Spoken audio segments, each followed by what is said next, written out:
vamos abrir as nossas Bíblias no livro de Jonas, capítulo 1. Vamos ler os primeiros versículos do livro.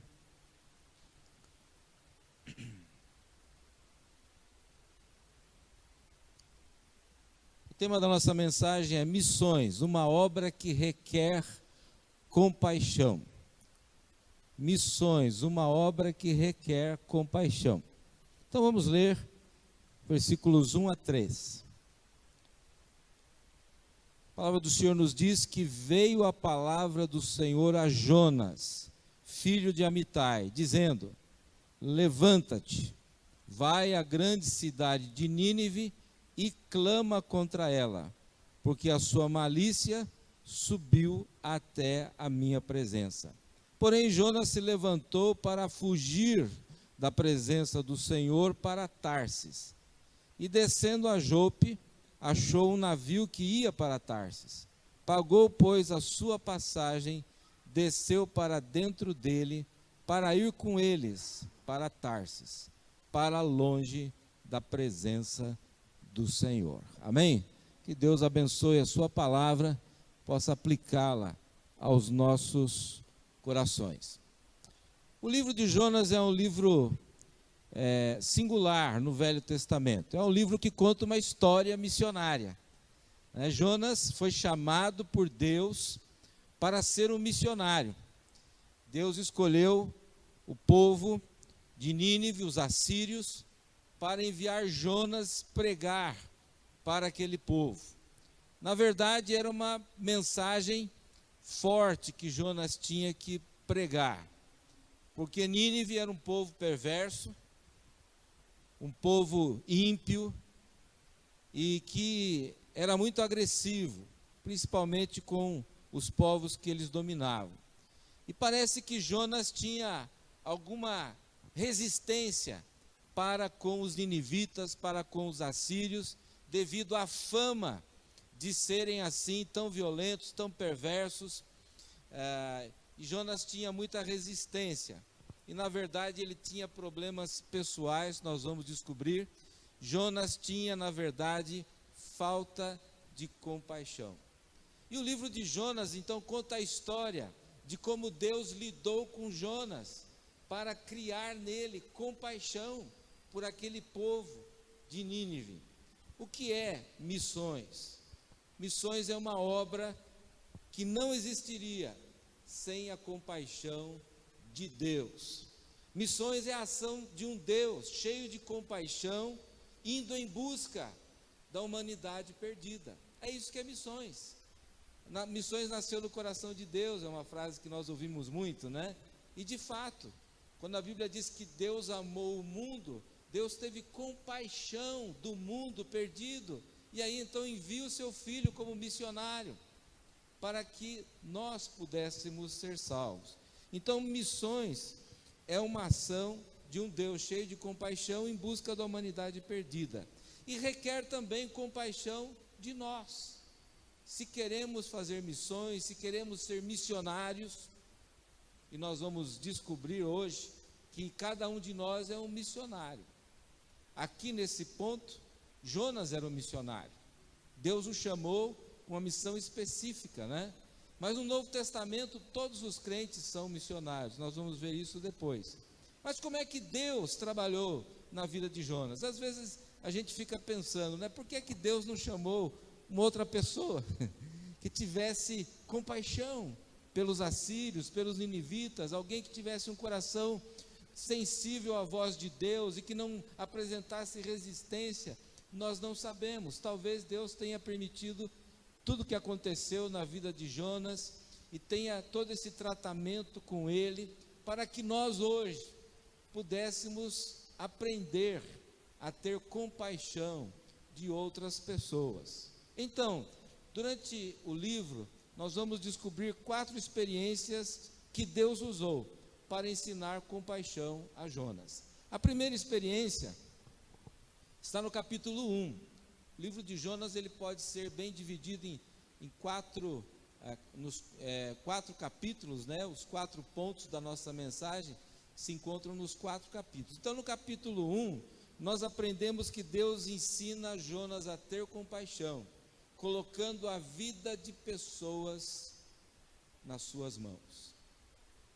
Quando Jonas ouve o chamado de Deus, né, ele diz aí no versículo 3, que ao invés de ir para a Síria, para Nínive, que não era necessário pegar nenhuma embarcação, nenhum navio, né?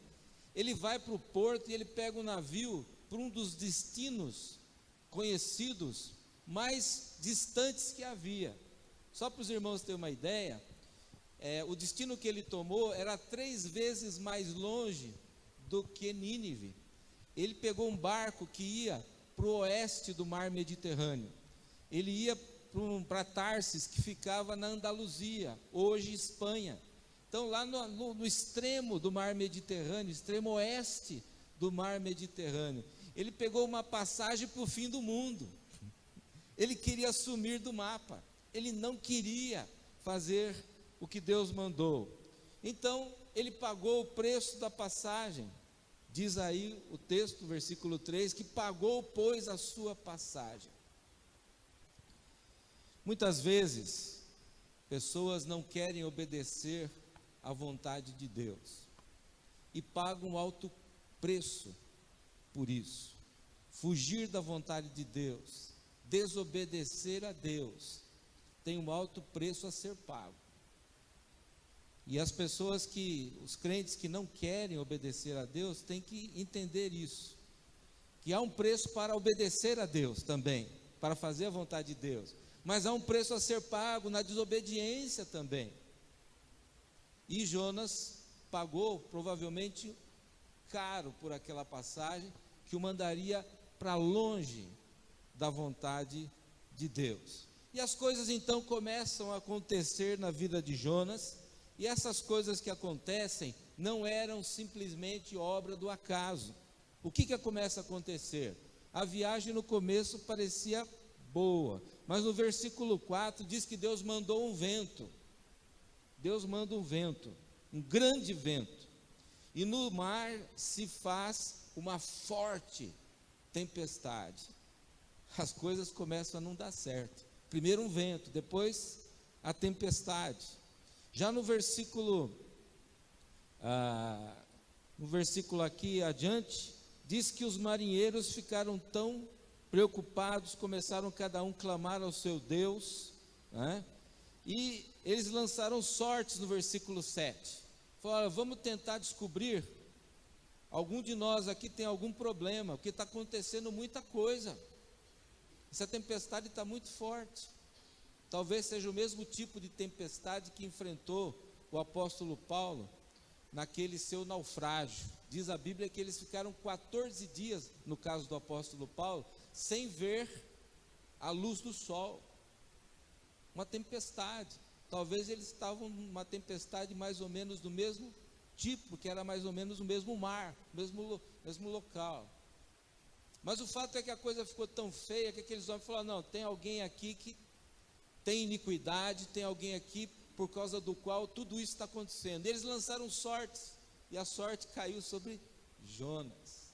Alguém diria coincidência? De jeito nenhum. Deus estava colocando Jonas na parede. Ele teve que se identificar. Eles perguntaram: quem é você? No versículo 8. O que você faz? De onde você vem? Qual é o seu povo? Começaram a colocar Jonas na parede.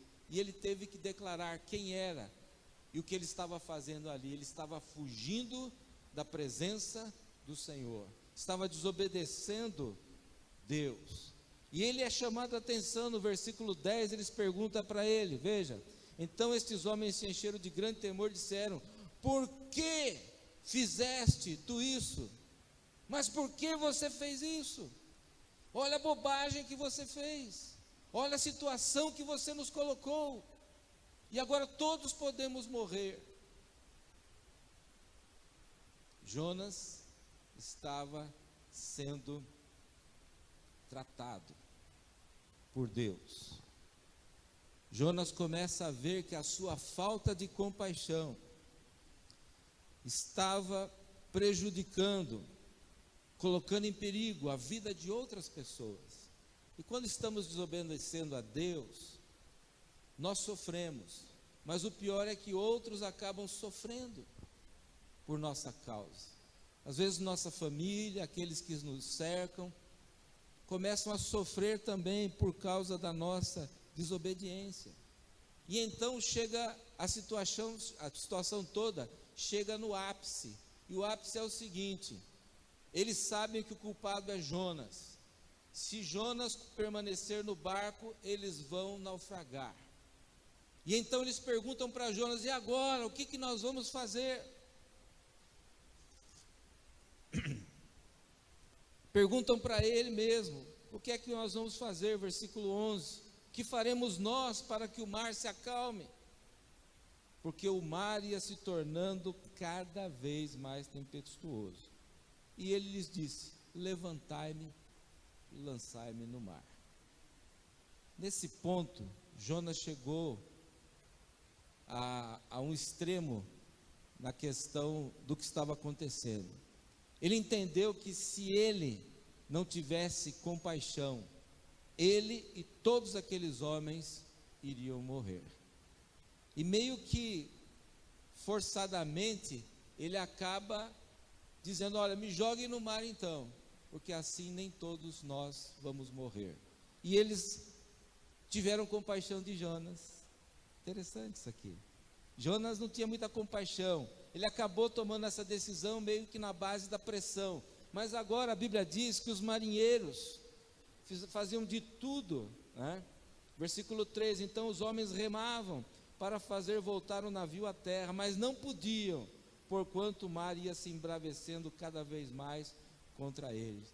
Daí então eles clamaram a Deus, pediram a Deus que tivesse misericórdia deles, que não fizesse nada com eles se eles jogassem Jonas no mar. E no final, lançaram Jonas ao mar, e automaticamente acabou a tempestade. É interessante isso aqui. E no final, diz a palavra de Deus, no final da história aqui, nesse primeiro ato, que é a tempestade no mar, Deus trabalha na vida daqueles homens, né? Versículo 16 diz que temeram, pois, estes homens ao Senhor com grande temor, e ofereceram sacrifício ao Senhor, e fizeram votos. É interessante como Deus usa todas as circunstâncias da nossa vida. Até a desobediência do profeta foi usada por Deus na vida espiritual daqueles homens que passaram a temer a Deus, que ofereceram sacrifícios e fizeram votos, provavelmente de seguir o Deus de Jonas. Deus usa até a desobediência do missionário, do servo de Deus, para atuar na vida das pessoas, para salvar pessoas, para transformar pessoas. Imagine então como Deus pode usar a obediência de um servo de Deus. Não é verdade? Deus pode fazer coisas grandiosas, irmãos, através da nossa vida, mas muitas vezes nós somos duros, nós resistimos. Deus continua ainda trabalhando, mas não é por causa de nós, é apesar de nós. E foi isso que Deus fez naquela situação. Então Jonas aprende que ele precisa ter compaixão. Deus coloca pessoas em suas mãos e ele é quase que obrigado a ter compaixão daquelas pessoas, e descobre que apesar de tudo aquelas pessoas também tinham compaixão por ele. Mas o coração de Jonas ainda não tinha sido transformado, era um coração duro. A Bíblia diz aí no versículo 17: preparou, pois, o Senhor um grande peixe para que tragasse Jonas, e esteve Jonas 3 dias e 3 noites nas entranhas do peixe. A história conhecida de todos, né? E quando eu era criança, já ouvi essa história de Jonas. Agora faz bastante tempo. Não tanto tempo quanto para o irmão. Mas a impressão que a gente tem às vezes é que Jonas, lá no interior do peixe, Deus preservou a vida de Jonas, né? Quando a gente pensa nisso, a gente pensa que Jonas ficou até mais ou menos confortável lá na barriga do peixe, que tinha ar, né? Que a água tinha, meia salgada, né? Mas Jonas ficou mais ou menos confortável. Mas, irmãos, Deus ensina Jonas a ter compaixão através de uma experiência que eu chamo de infernal. Porque foi esse o nome, essa expressão que Jonas usou. Veja, no versículo 2, Jonas estava nas entranhas do peixe, e ele disse: na minha angústia clamei ao Senhor, e ele me respondeu, da onde? Do ventre do inferno. Nós, quando pensamos em inferno, pensamos num lugar de fogo, né, onde existem chamas, e a gente não imagina num lugar escuro. Jonas estava num inferno de escuridão. Ele foi tragado por aquele peixe, o peixe mergulhou, e ele foi para as entranhas da terra, do mar, profundezas da terra. Então, Jonas não tinha nenhum conforto ali, irmãos. Ele estava numa situação terrível, uma experiência aterrorizante, assombrosa, infernal. Uma experiência que poucas pessoas têm passado. Há relatos modernos de pessoas que foram engolidos por baleias, ficaram horas no ventre do peixe, e depois o peixe foi capturado, e as pessoas ainda estavam vivas. Então, é possível, não é nada impossível que aconteceu com Jonas, mas acreditamos que Deus estava envolvido nisso. No versículo 2 ele diz: do inferno, do ventre do inferno, gritei. No versículo 3 ele usa a expressão: me lançaste no profundo, no coração dos mares. Versículo 5: águas me cercaram até a alma, o abismo me rodeou. Ele estava num lugar terrível, ele se sentia totalmente abandonado. No versículo 6 ele diz: desci aos fundamentos dos montes, a terra me encerrou para sempre. Era como se ele estivesse sepultado vivo no interior de um peixe, como se estivesse debaixo da terra, sem esperança.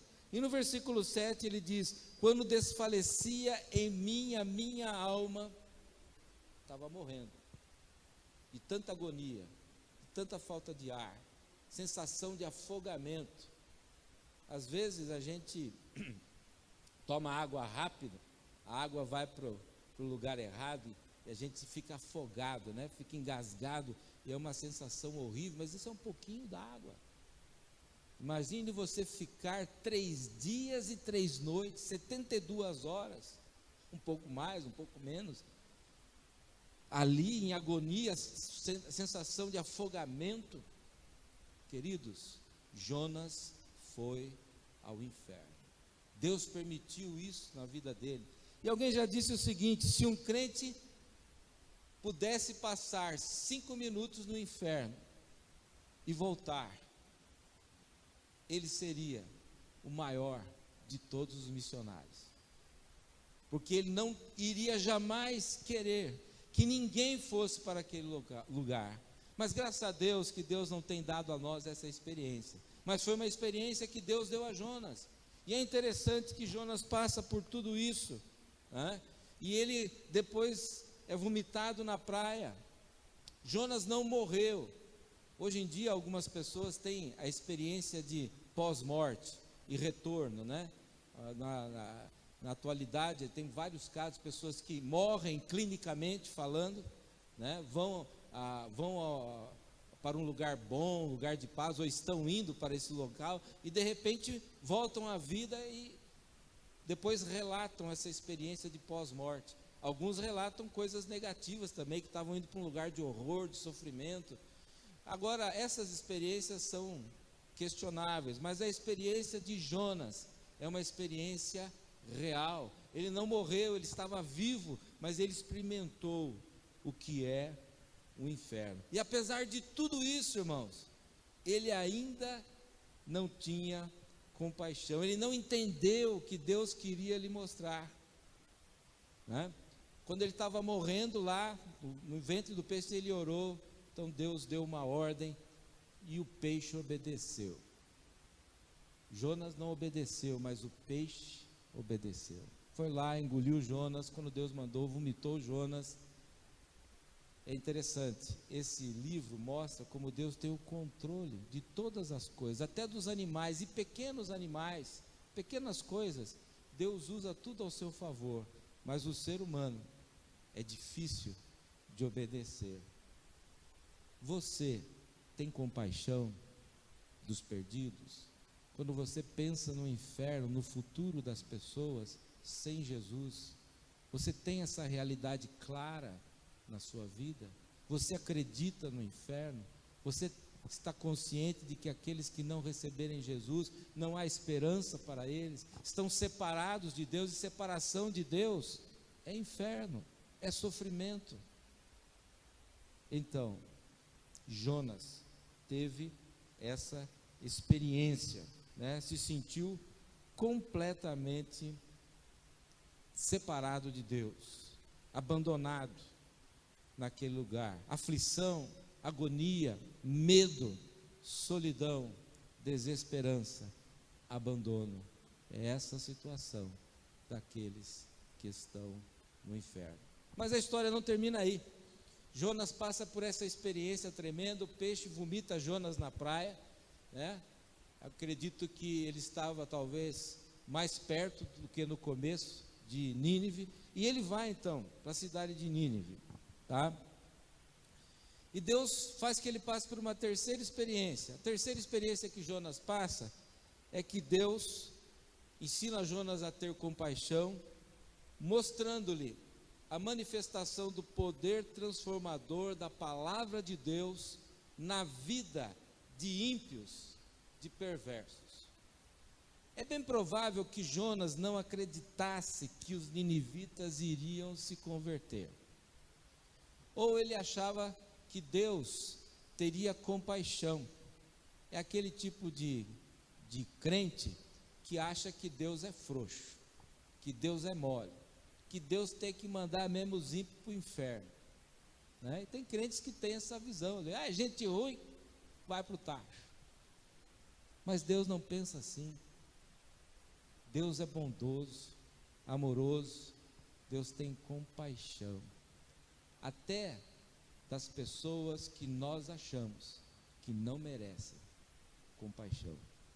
E Jonas foi enviado de novo. É interessante, versículo 3, capítulo 3, versículo 1, Deus dá uma segunda chance para Jonas. Veio a palavra do Senhor segunda vez a Jonas dizendo: levanta-te, vai à grande cidade de Nínive, prega contra ela a mensagem que eu te digo.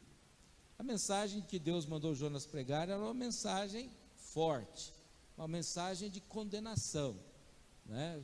Jonas tinha que pregar contra a cidade, no sentido de exortar o povo a se arrepender, porque eles eram pecadores terríveis, pecadores condenados ao juízo de Deus. Então Jonas vai a Nínive, versículo 4, a Bíblia diz, dizendo: ainda 40 dias e Nínive será subvertida, será destruída. A mensagem dele era uma mensagem forte, uma mensagem de destruição, de juízo divino, né? E para a surpresa e desgosto de Jonas, o que acontece? O povo começa a se arrepender. No versículo 5, né, diz aí: os homens de Nínive creram em Deus. Olha a fé. A palavra de Deus produz fé e arrependimento. E quando há fé e arrependimento, há salvação, amém? Se você ainda não confia em Jesus Cristo como seu Salvador, se você ainda não se arrependeu dos seus pecados, você ainda não é salvo. Mas se você se arrepender dos seus pecados e crer em Jesus Cristo como seu substituto, seu Salvador pessoal, você pode experimentar a salvação e a graça que Jesus Cristo oferece, amém? E Jonas estava então ficando cada vez mais com a pulga atrás da orelha. Será que aquilo que eu imaginava vai mesmo acontecer? E Deus vai salvar essa raça ruim desse povo que eu estou pregando aqui. Mas o povo começou a se converter. Mas não foi só o povo, o rei da cidade, o rei de Nínive, também se arrependeu. Versículo 6, essa palavra chegou ao conhecimento do rei. Levantou-se do seu trono, tirou as suas vestes, cobriu-se de saco, sentou-se na cinza e mandou um decreto que todos deviam fazer jejum, vestir-se de saco, homens e animais.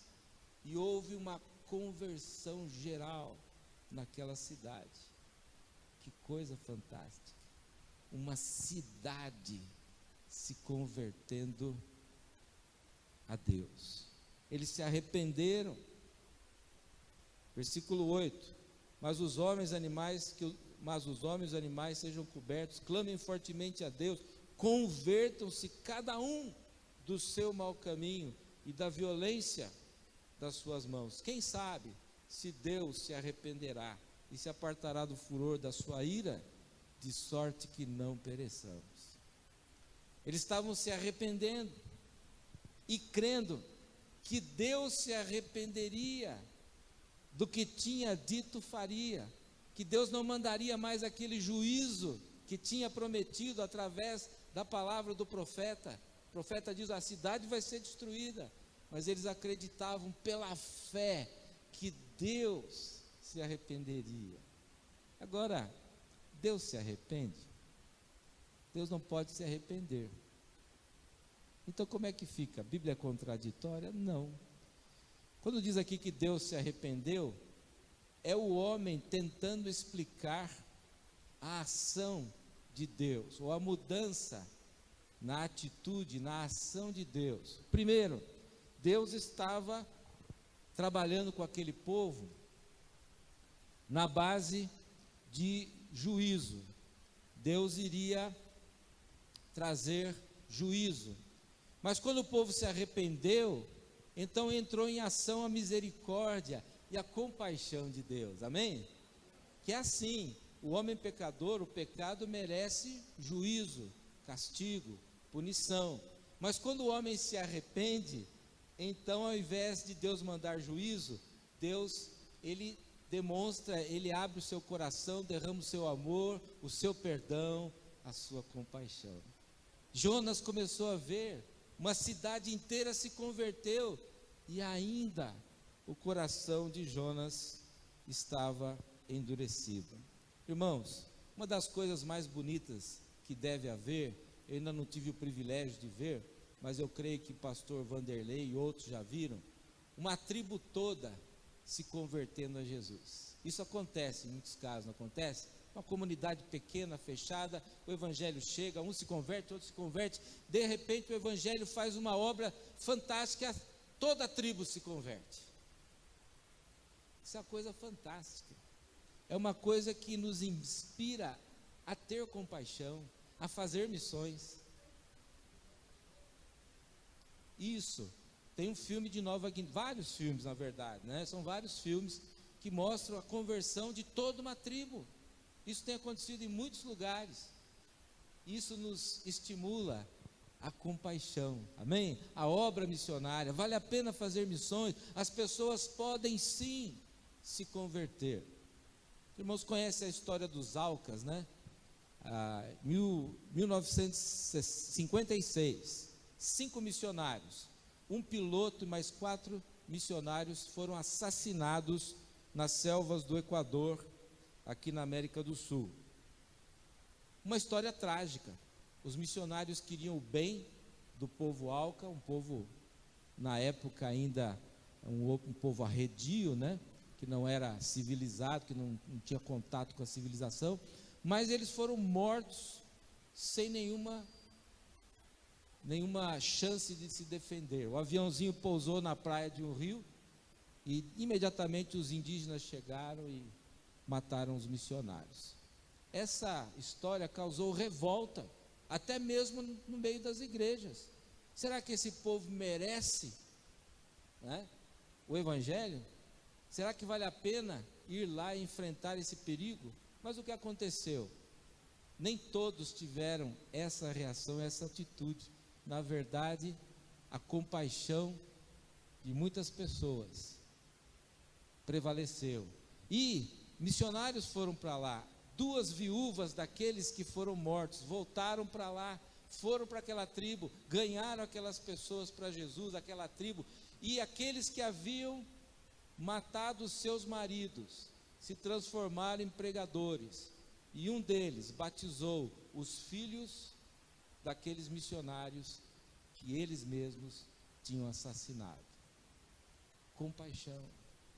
Deus transforma corações pecadores, amém? Então, nós podemos fazer missões, nós podemos ter compaixão, porque a palavra de Deus ainda transforma povos perversos, povos ímpios, pessoas que não querem saber de Deus, podem ser transformadas pela ação missionária, pela pregação do Evangelho. Talvez você tenha parentes seus, que você olha e fala, esse cara nunca vai se converter, esse é ímpio mesmo. Queridos, Deus pode alcançar o coração do mais vil pecador. Tenhamos compaixão, porque a palavra de Deus é poderosa, amém? Deus teve compaixão de nós, nós precisamos ter compaixão de outros, que se não fosse a graça de Deus, lá estaríamos nós, não é verdade? Se não fosse a graça de Deus, nós seríamos os ímpios, nós seríamos os perversos, nós seríamos os perdidos. Pela graça de Deus, somos salvos, amém? Então a terceira experiência foi uma experiência, não foi infernal, foi uma experiência maravilhosa, mas mesmo assim, o coração de Jonas ainda estava endurecido. E em quarto lugar, a quarta experiência que Deus usa para criar compaixão no coração de Jonas, é uma experiência de confrontação pessoal. Chegamos no capítulo 4, né? A Bíblia diz que Jonas havia pregado, o povo havia se convertido, mas no capítulo 4, versículo 1, mas isso, a conversão do povo, desagradou extremamente a Jonas, e ele ficou irado, o contrário do que deveria ser a reação de um crente que tem compaixão, amém? Quando a gente vê alguém se convertendo, quando eu vejo alguém se convertendo, parece que eu estou me convertendo de novo, né? Eu sinto a mesma alegria. Então quando eu levo uma pessoa para Jesus, a alegria é muito maior, parece que eu estou me convertendo de novo, porque a gente sabe como isso faz a diferença, como isso abençoa, como isso transforma. Mas Jonas não, a cidade inteira se converteu e ele ficou extremamente irado. É isso que nos faz animar com a obra de Deus, saber que o poder da palavra de Deus transforma vidas, né? Então Jonas ficou extremamente irado, né? E ele diz que, a palavra diz que ele orou ao Senhor e disse: Senhor, não foi esta a minha palavra? Uma oração, vamos dizer assim, uma oração ousada e ruim que ele fez, né? Não foi essa a minha palavra estando na minha terra? Por isso é que me preveni, eu que tinha razão, devia ter ido para Tarsis. Está vendo? Ó, o senhor deu moleza para esse pessoal aí, ó, o senhor devia ter mandado fogo mesmo, destruído esse povo aí. Agora, olha aí, está todo mundo se convertendo, o senhor está mostrando que é um Deus fraco, frouxo, né? Eu sabia que o senhor ia ter compaixão, misericórdia, paciência, bondade, o senhor ia se arrepender daquilo que tinha dito que ia destruir a cidade. Ele começa a questionar tudo que Deus tem de bom. Olha, situação, através de uma oração, brigando com Deus. E ele fala, olha, no versículo 3, peço ao Senhor, tira a minha vida, é melhor eu morrer do que viver. Eu estou tão desgostoso com isso, eu estou tão aborrecido que é melhor que eu morra, eu quero morrer. E disse o Senhor, fazes bem que assim te ires? Então essa pergunta de Deus, ela dá a impressão que Deus vai fazer alguma coisa.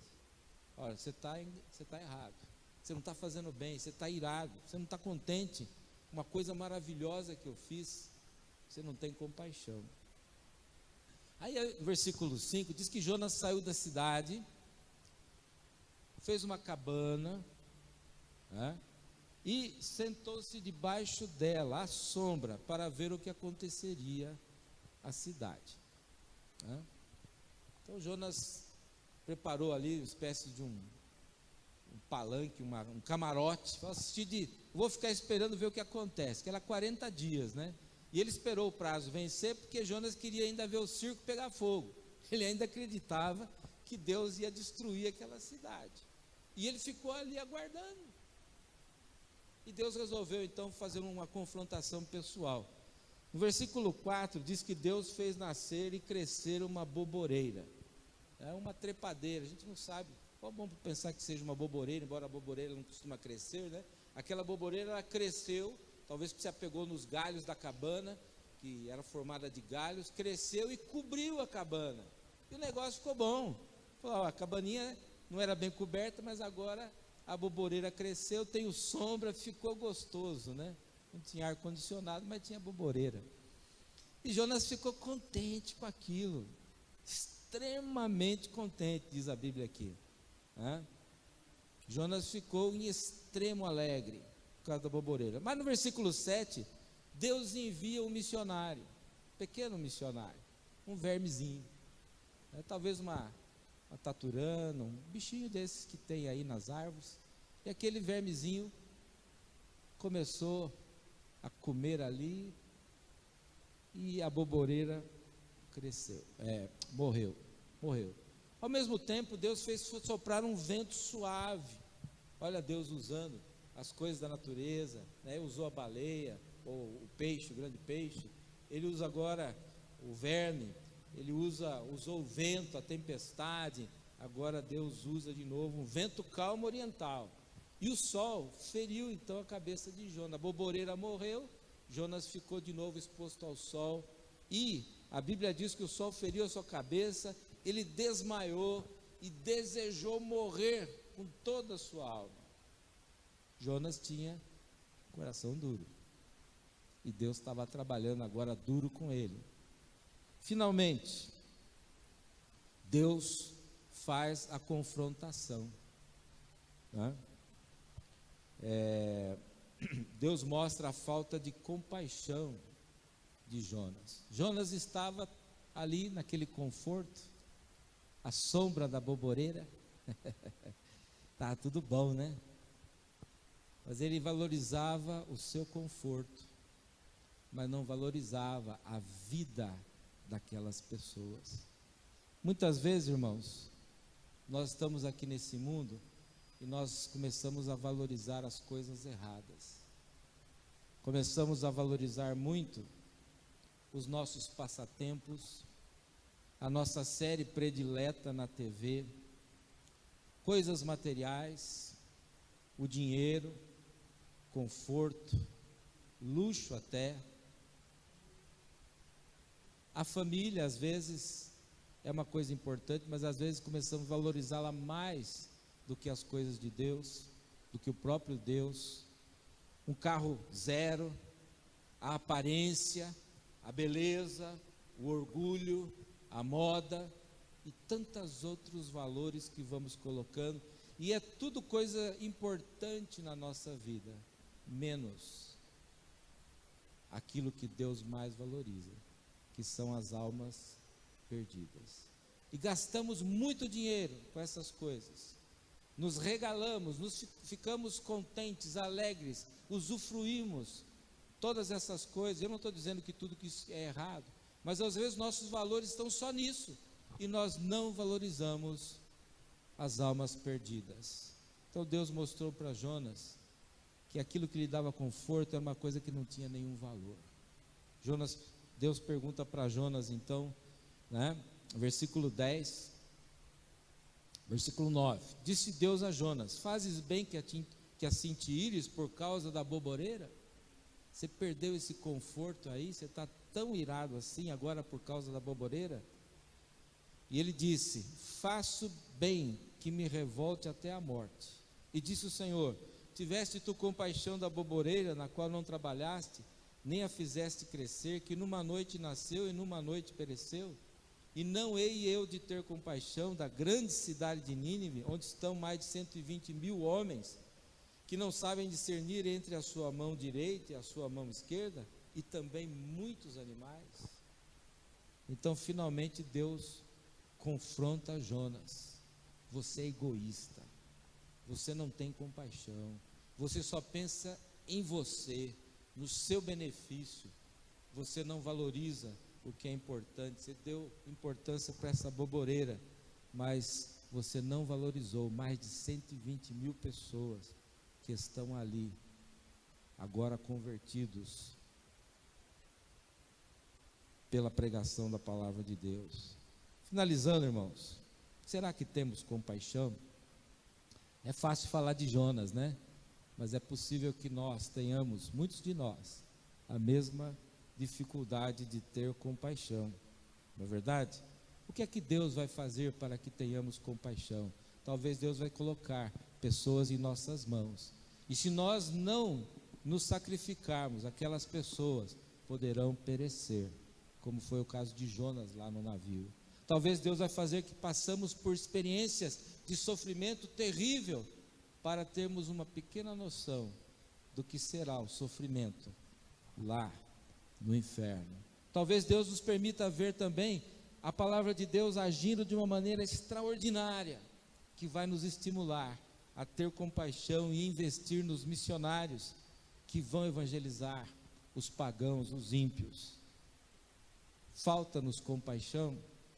O que é que Deus vai ter que fazer? Será que Deus vai ter que tirar coisas que amamos, para a gente saber que aquelas coisas não têm valor? O que tem valor de fato são as almas perdidas.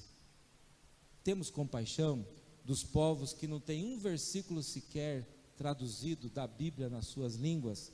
Temos compaixão de milhões de pessoas religiosas no mundo, né? Budistas, muçulmanos, judeus, que acham que a sua religião pode salvá-los e não conhecem o Evangelho de Cristo. Temos compaixão de pessoas que se dizem ateus, que tiveram sua fé natural destruída pelas filosofias e ideologias modernas.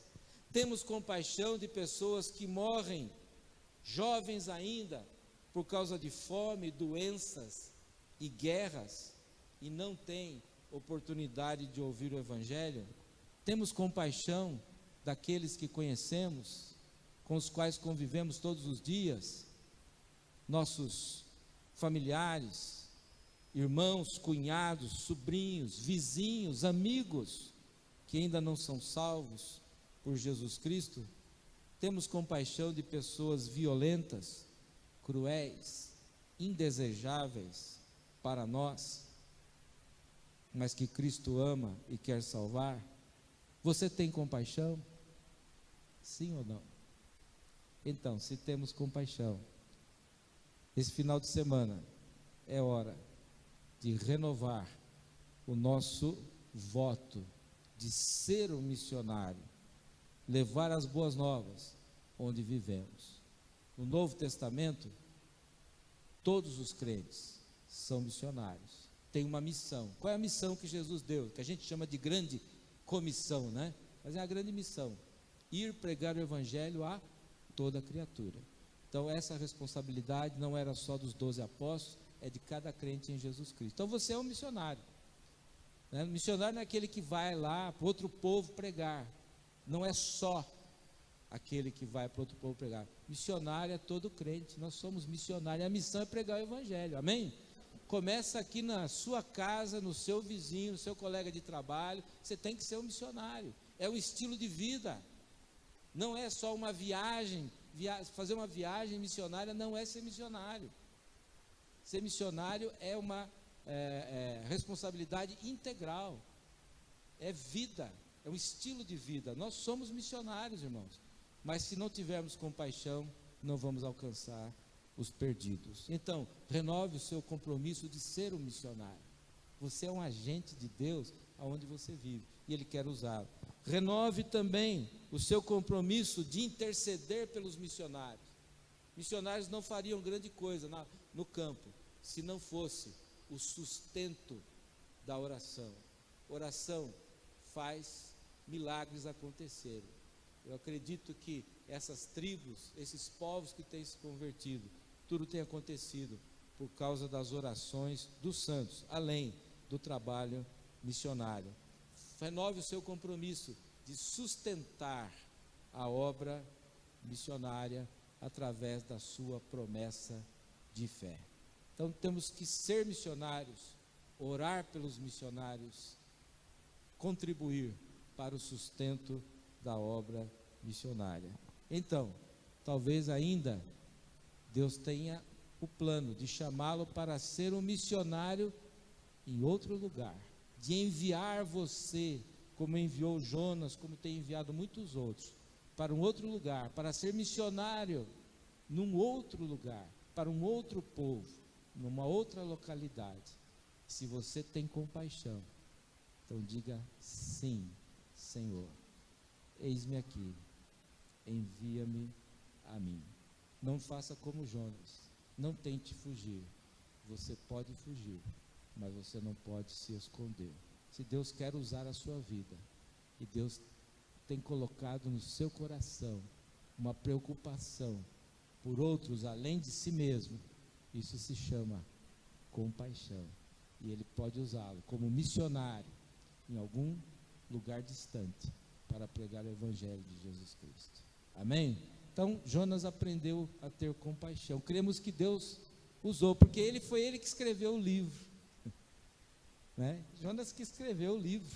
E em alguns lugares ele usa a primeira pessoa, né? Na oração ele diz ali, ninguém poderia saber dessa oração senão ele, foi ele que escreveu o livro.